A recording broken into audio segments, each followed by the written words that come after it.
वासुदेव तीर्थ के नाम पर जिसने द्वापर युग की स्मृतियों को जीवंत बनाए रखे हुए है, ऐसे अमरोहा जनपद की इस पावन धरा को कोटि कोटि नमन करते हुए आप सभी का मैं अभिनंदन करता हूं। बहनों और भाइयों, अमरोहा जनपद ने अपनी कारीगरी और हस्तशिल्प के माध्यम से दुनिया के अंदर अपना लोहा बनाया है। अमरोहा का तबला और ढोलक वन डिस्ट्रिक्ट वन प्रोडक्ट में एक पहचान बनाया है।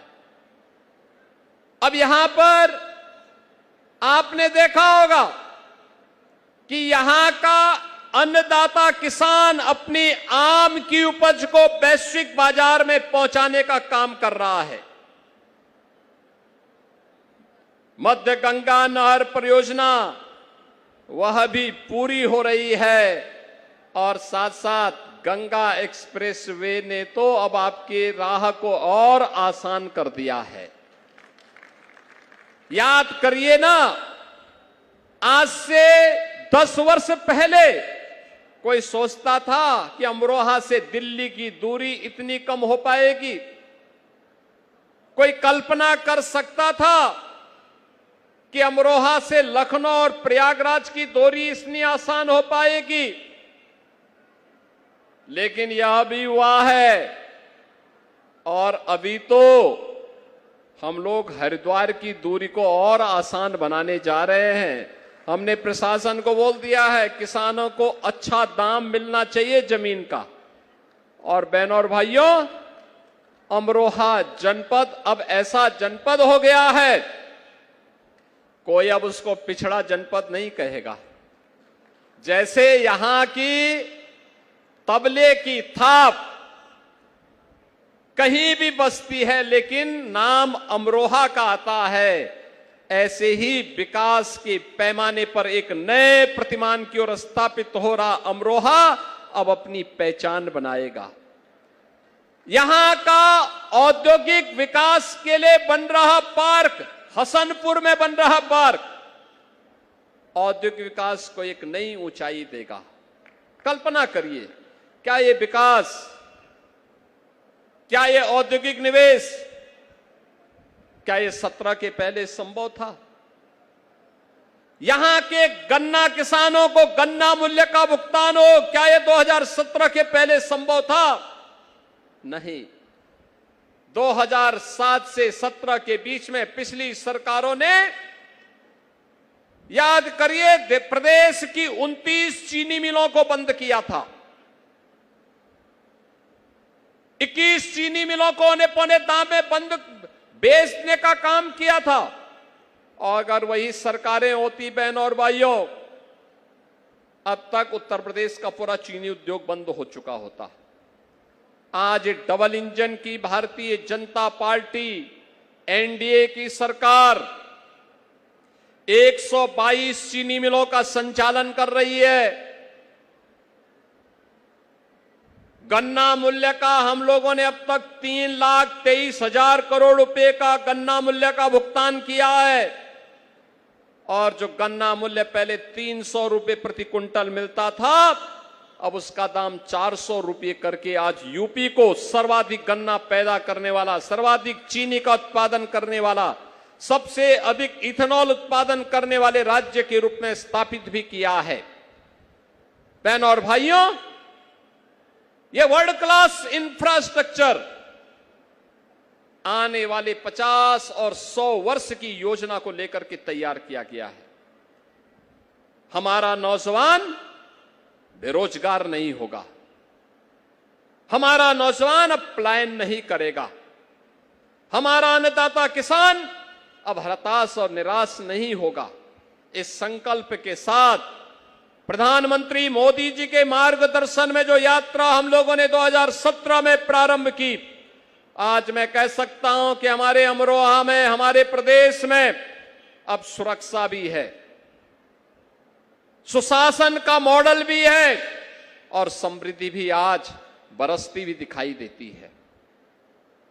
गरीबों के कल्याण के लिए भी योजनाएं हैं और आपकी आस्था के साथ कोई खिलवाड़ नहीं कर सकता है। पिछले वर्ष जब यहां पे गढ़ और तिगरी मेला हुआ था, मैं स्वयं समीक्षा करने के लिए आया था। हम लोगों ने यहां पे सिंचाई विभाग को कहा है कि तिगरी तरफ मां गंगा कुछ काट रही है, अभी से प्रयास होना चाहिए, गंगा को चैनलाइज करो और यहां पर मेले के स्वरूप को और भव्य करो, जिससे तिगरी मेला और गढ़ मेला पश्चिमी उत्तर प्रदेश में माघ मेला की तर्ज पर कुंभ मेले की तरह यह भी चमकता हुआ दिखाई दे। तिगड़ी और गढ़ के विकास के लिए सरकार पूरी प्रतिबद्धता के साथ काम करना चाहती है और उसी के लिए आज मैं आपके बीच में आया हूं आपसे कहने के लिए।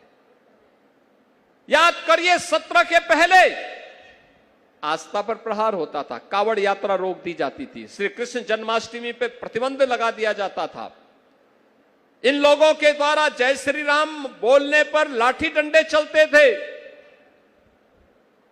आस्था के साथ खिलवाड़ होता था, सरकारें मौन होती थी, न यहां पे दुर्गा पूजा होने दी जाती थी, न कावड़ यात्रा चलने दी जाती थी, न रामनवमी की शोभा यात्रा निकल पाती थी, न जन्माष्टमी के अवसर पर कोई आयोजन हो पाते थे। 2017 में आपकी सरकार बनी, आज कावड़ यात्रा में कोई रोक नहीं, आज रामनवमी की शोभा यात्रा पे कोई रोक नहीं, आज प्रदेश में श्री कृष्ण जन्माष्टमी के अवसर पर कोई रोक नहीं। तिगरी मेला में जाने वाले श्रद्धालु जनों को सरकार सुविधाएं उपलब्ध करवाती है, आस्था का सम्मान करती है, उसे हर स्तर पर सहयोग करती है और विकास के लिए इतने बड़े बड़े परियोजनाएं आ रही हैं। ये परियोजनाएं केवल परियोजना नहीं है बहनों और भाइयों, ये परियोजनाएं भविष्य की उन योजनाओं को जमीनी धरातल पर, क्योंकि ये योजनाएं आपकी केवल स्पीड ही नहीं बढ़ाएगी, जितना अच्छा इंफ्रास्ट्रक्चर होगा उतनी अच्छी स्पीड होगी और जितनी अच्छी स्पीड होगी उतना ही आर्थिक समृद्धि भी होगी। उस आर्थिक समृद्धि के नए आयाम छूता हुआ अमरोहा जनपद आगे बढ़ेगा और इसी के लिए गंगा एक्सप्रेसवे पर हमारा फोकस था कि अमरोहा जुड़े और अब तो अमरोहा उसके माध्यम से नई ऊंचाइयों को प्राप्त करता हुआ दिखाई दे रहा है। बहनों और भाइयों, दिल्ली की दूरी कम हुई है। 17 में मैं आया था तब मुझे लगता था कि दिल्ली बहुत दूर है और अब मुझे लगता है जब मैं आपके लोकप्रिय सांसद से पूछता हूं कि आप बताइए तंवर जी कितना समय लगता है आपको अमरोहा से दिल्ली पहुंचने में, वो कहते हैं लेकिन डेढ़ से पौने 2 घंटे में मैं दिल्ली पहुंच जाता हूं। जेवर की दूरी कम कर दी गई है, यानी यहां का खाद्यान्न पैदा करने वाला आम उत्पादक बागवान अंतर्राष्ट्रीय बाजार में कार्गो के माध्यम से आसानी से अपनी उपज को पहुंचा सकता है। बहनों और भाइयों, उस स्पीड को बढ़ाने के लिए विकास भी है।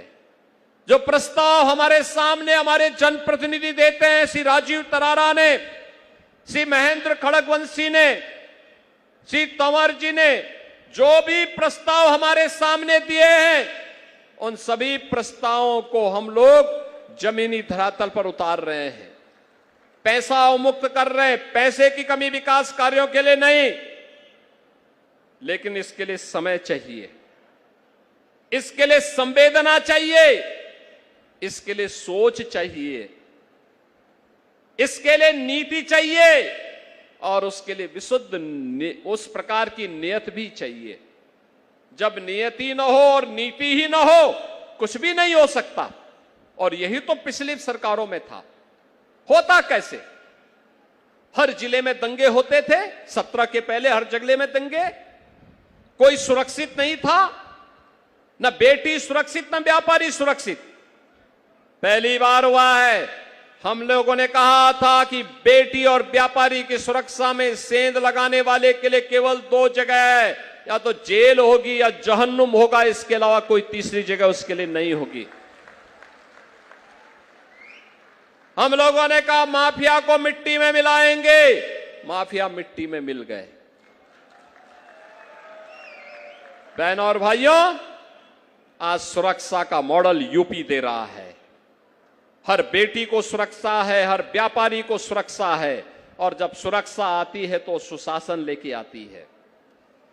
सुशासन समृद्धि लेके आती है, निवेश आता है तो समृद्धि आती है, नौजवान के लिए रोजगार का पिटारा खुलता है। अब मैं देखता हूं जब उत्तर प्रदेश सरकार की कोई भर्ती निकलती है, नियुक्ति पत्र वितरण होते हैं, पुलिस हो या फिर किसी भी विभाग का, उस विभाग में अमरोहा का नौजवान भी नियुक्ति पत्र प्राप्त करता है, धनौरा का नौजवान भी उसमें नियुक्ति पत्र प्राप्त करता है। मुझे बहुत अच्छा लगता है। देखो, यही तो पहले रामपुर का सिंडिकेट और सेफाई का सिंडिकेट, इसी में तो डकैती डालता था, इसी से वंचित कर दिया जाता था यहां के नौजवानों को।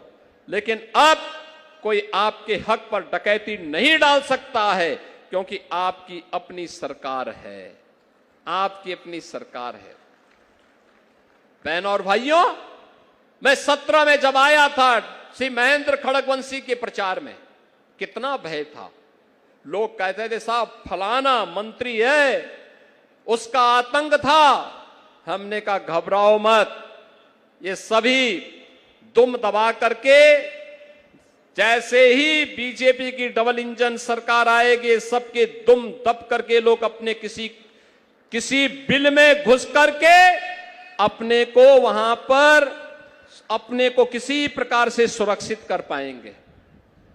भय और दहशत समाप्त, एक उन्मुक्त वातावरण में नौजवान के हित के लिए कार्य हो रहा है, अन्नदाता किसानों के लिए कार्य हो रहा है, बड़ी बड़ी परियोजनाएं जमीनी धरातल पर उतर रही हैं, और विकास की इन परियोजनाओं के माध्यम से आज एक नई गति और एक नए प्रतिमान को आगे बढ़ाते हुए जनपद अमरोहा विकास के पथ पर आगे बढ़ रहा है। बहनों और भाइयों, अमरोहा में जब मैं आता हूं तो भारतीय क्रिकेट जगत के एक होनहार खिलाड़ी के रूप में जिन्होंने अपने कैरियर को आगे बढ़ाया था, श्री चेतन चौहान जी की भी स्मृतियां हम सबके मन में आ जाती हैं। कितने उत्सुक थे वे विकास के लिए। जिले के अंदर स्पोर्ट्स की एक्टिविटीज को बढ़ाना है, कार्य की गति को आगे बढ़ाना है। नौगांवा सादात में उन्होंने विकास के ढेर सारी परियोजनाओं को समय लाने का काम किया था। आज वे हमारे बीच में नहीं, मैं उनकी स्मृतियों को नमन करता हूं, उन्हें विनम्र श्रद्धांजलि अर्पित करता हूं। बहनों और भाइयों, मैं तो आप सबसे कहने के लिए आया हूं, ये डबल इंजन की भारतीय जनता पार्टी और एनडीए की सरकार चौधरी चरण सिंह जी के सपने को भी साकार कर रही है, और विकास के कार्यक्रमों को आगे बढ़ाने के साथ साथ गरीब कल्याणकारी योजनाओं का लाभ बिना भेदभाव के हर तबके को दे रही है। हर तबके को योजनाओं का लाभ, हर गरीब को शासन की सुविधा को कैसे पहुंचाने का कार्य होना है। आपने अभी मंच पर आने वाले लाभार्थियों को देखा होगा, किसी को आवास मिल रहा है, किसी को कृषि के उपकरण मिल रहे हैं, किसी को विश्वकर्मा श्रम सम्मान की योजना का लाभ मिल रहा है, किसी को नंदनी योजना में गौपालन के लिए सुविधा मिल रही है, किसी को किसी अन्य योजना का लाभ दिया जा रहा है। याद करिए, मोदी जी के नेतृत्व में डबल इंजन सरकार एनडीए की कैसे कार्य कर रही है, उसका उदाहरण प्रस्तुत कर रही है। क्या 2017 के पहले यह संभव था? नहीं। याद करिए, कांग्रेस की सरकार थी और उनके प्रधानमंत्री लाचार थे, कहते थे मैं 100 रुपया बेचता हूं, लेकिन जमीन पे 15 पहुंचता है। ये 85 रुपया कौन खा जाता था? ये 85 रुपया किसी गरीब छात्र की छात्रवृत्ति थी। ये 85 रुपया किसी अन्नदाता किसान का प्रधानमंत्री किसान सम्मान निधि का पैसा था। ये किसी गरीब का राशन था। ये किसी निराश्रित महिला, किसी वृद्धजन और किसी दिव्यांग जन की पेंशन का पैसा था। ये किसी गरीब के आवास का पैसा था, और ये किसी गरीब के शौचालय का पैसा था जिस पर डकैती डालने का काम करते थे समाजवादी पार्टी और कांग्रेस के लोग। लेकिन अब डबल इंजन की सरकार में मोदी जी 100 रुपया वहां से भेजते हैं, 100 रुपया सीधे गरीब के खाते में जाता है। हम लखनऊ से 100 रुपया भेजते हैं, वो सीधे गरीब के खाते में भेजता है। यही तो सुशासन का मॉडल है, जहां सुरक्षा भी है, योजना का बिना भेदभाव के हर तबके को लाभ भी है, बिना किसी भेदभाव के हर गरीब के लिए, हर नौजवान के लिए, हर किसान के लिए, हर बहन और बेटी के लिए, हर व्यापारी के लिए और समाज के प्रत्येक तबके के लिए योजनाओं का एक अंबार भी है। अब बेटी स्कूल जाती है तो मुख्यमंत्री कन्या सुमंगला योजना, निराश्रित परिवारों के बच्चों के लिए अटल आवासीय विद्यालय की सुविधा, गरीब और पिछड़ी जाति से अनुसूचित जाति की बेटियों के लिए कस्तूरबा गांधी विद्यालय, और अब तो मुख्यमंत्री कंपोजिट विद्यालय भी तो हम आज शिलान्यास कर रहे हैं। मुख्यमंत्री कंपोजिट विद्यालय का भी निर्माण होने जा रहा है।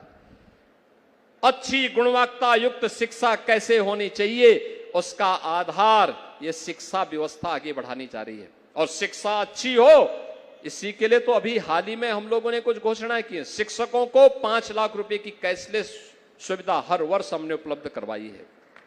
शिक्षा मित्रों का मानदेय 10,000 से 18,000, अनुदेशकों का 9,000 से 17,000 रुपए हम लोगों ने सीधे मानदेय बढ़ाया है।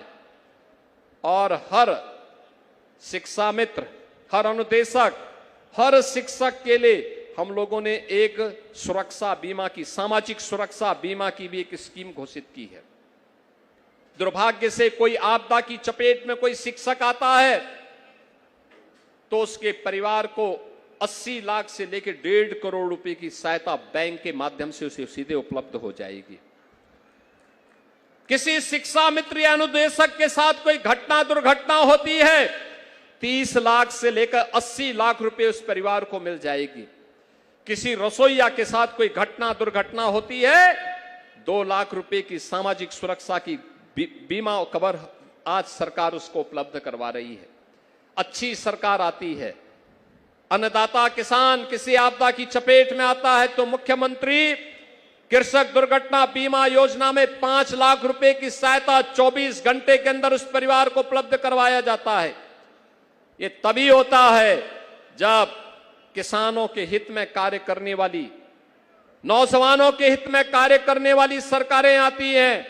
बहन और भाइयों, जहां पर खानदान का कब्जा हो, जहां पर एक ही परिवार सभी पदों पर काबिज हो, वहां पर विकास नहीं हो सकता है। और इसीलिए आज मैं आपके बीच आया हूं।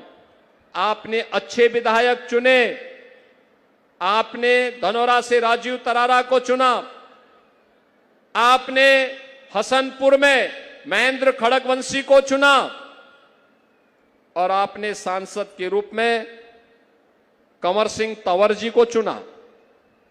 ये लोग विकास का कार्य लेके आते हैं। अमरोहा प्रॉपर में और नौगांवा सादात में उनकी विकास में रुचि नहीं है, कोई पैरवी नहीं करना। एक बार जीत गए, उसके बाद रजाई तान करके सो गए, कभी शासन में पैरवी नहीं करते। ये विधायकगण जब भी लखनऊ आते हैं लगातार विकास के लिए मांग करते हैं। कोई ट्रामा सेंटर मांगता है, कोई तिगड़ी मेला के लिए कार्य करने के लिए काम करता है, कोई गंगा एक्सप्रेस वे में किसानों का अच्छा मुआवजा मिलने की बात करता है, कोई गंगा एक्सप्रेस वे को यहां से लेकर के जाओ, यह प्रस्ताव लेकर के आता है। जब ये प्रस्ताव आते हैं, कोई औद्योगिक क्लस्टर विकसित होना चाहिए इसकी मांग करता है, तब ये विकास होता है। कोई 1 डिस्ट्रिक्ट 1 प्रोडक्ट में यहां के तबला और यहां के ढोलक को वैश्विक मान्यता मिले, इसकी मांग करता है, तब ये विकास होता है। और बहन और भाइयों, आपने 2 विधायक दिए, सांसद दिया, तो विकास भी हो रहा है। मैं आपसे अपील करूंगा, अमरोहा और नौगांवा सादात में भी अगर आपने कमल खिलाया होता ना, तो अमरोहा की गति और इसकी प्रगति कई गुना आगे बढ़ गई होती। और आज मैं अपील करने के लिए आया हूं, ये जो योजनाएं हैं, सैकड़ों करोड़ की 43 परियोजनाएं आज हम दे रहे हैं, इसकी तो मैं बधाई दे रहा हूं आप सबको। आपको भविष्य के लिए भी आश्वस्त करने के लिए आया हूं कि डबल इंजन की सरकार आपके हितों का हर प्रकार से ख्याल रखेगी, लेकिन उसकी पैरोकारी के लिए अच्छे विधायक भी चुन करके भेजिए, अच्छे सांसद चुन करके भेजिए। आपने सांसद दिया, वो दिल्ली में और लखनऊ में पैरवी करते हैं। आपने 2 अच्छे विधायक चुने, ये दोनों प्रयास करते हैं। ऐसे ही कार्य करेंगे, विकास होगा। इस बार मैं यहां पर धनौरा में आया हूं, अमरोहा के लिए आया हूं, अगली बार हसनपुर के लिए और नौगांवा सदात के लिए भी एक दिन मैं आने वाला हूं। आप सबसे मैं अपील करूंगा, विकास की इस प्रक्रिया को विरासत के साथ जोड़ करके जब हम आगे बढ़ेंगे तो बहनों और भाइयों, हर एक तबके का कल्याण होगा, हर एक तबके का कल्याण होगा। और उसी प्रक्रिया को आगे बढ़ाने के लिए आज मुझे जनपद अमरोहा में आने का अवसर प्राप्त हुआ है। मैं आज के उस अवसर पर इन 43 परियोजनाओं के लिए आप सभी को, जिसके लिए सांसद जी ने, विधायक जी ने प्रयास किया है, आप सबको मैं इसकी बधाई देता हूं। इन जनप्रतिनिधियों का अभिनंदन करता हूं और विश्वास करता हूं कि विकास और विरासत की प्रक्रिया आप निरंतर आगे बढ़ाएंगे। इस विश्वास के साथ आप सबके प्रति मेरी मंगलमय शुभकामनाएं हैं। धन्यवाद। जय हिंद, जय जय श्री राम।